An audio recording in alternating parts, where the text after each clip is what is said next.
দর্শক, মহান বিজয় দিবসের শুভেচ্ছা। আমি Zahiduzzaman Sayeed, editor in chief, entrepreneur Bangladesh, আছি আপনাদের সাথে। দর্শক, আজ কথা বলতে চাই প্রথম আলোর সম্প্রতি একটি জরিপের দুইটা বিষয় বেশি স্পষ্ট করেছে। এক, সংখ্যার ভিতরে চমক, দুই, সংখ্যা। জরিপে চোখ বোলালে মনে হবে এ আর নতুন কি। অনেকে বলবে এসব তো জানা কথা, বিএনপি সংখ্যাগরিষ্ঠতা নিয়ে নির্বাচিত হবেন, তারেক রহমান প্রধানমন্ত্রী হবেন।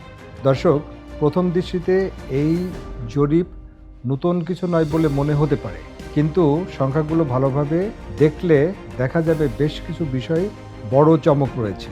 কিছু শঙ্কাও আছে। দলভিত্তিক সমর্থনে বিএনপি 65.9%, জামাত 25.9%, আওয়ামী লীগ 7.2%, এনসিপি 1%-এর কম। এখানে সবথেকে গুরুত্বপূর্ণ বিষয়, 69% মানুষ চায় কার্যক্রম নিষিদ্ধ দল আওয়ামী লীগ নির্বাচনে থাকবে।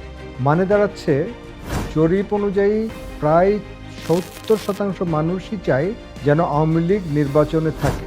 দর্শক, এখানে আরও একটা বিষয় স্পষ্ট, অন্তর্বর্তীকালীন সরকারকে নিয়ে 54.5% মানুষ সন্তুষ্ট।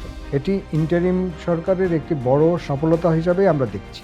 একই সঙ্গে জনগণ আগামী নির্বাচন নিয়েও আশাবাদী। তবে মাত্র 50% মানুষ বিশ্বাস করেন আসন্ন জাতীয় নির্বাচন নিরপেক্ষ হবে।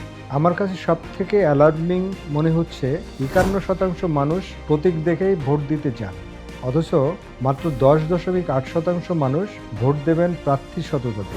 এটা আমাদের জন্য একটি গভীর সংখ্যা।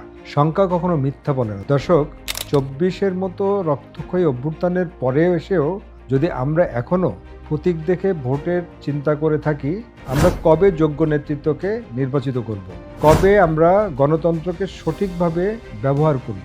এখনো যদি আমরা দলের মার্কা দেখে ভোট দিয়ে নেতা নির্বাচন করি, তা কখনোই আমরা ফ্যাসিবাদকে রুখতে পারব না। দর্শক, এই সংখ্যাগুলো একটা কথাই বলে, গণতন্ত্রের ভবিষ্যৎ আমাদের হাতে। আপনি কিভাবে ভোট দিবেন ভেবে দেখেছেন? কমেন্টে জানান। ধন্যবাদ।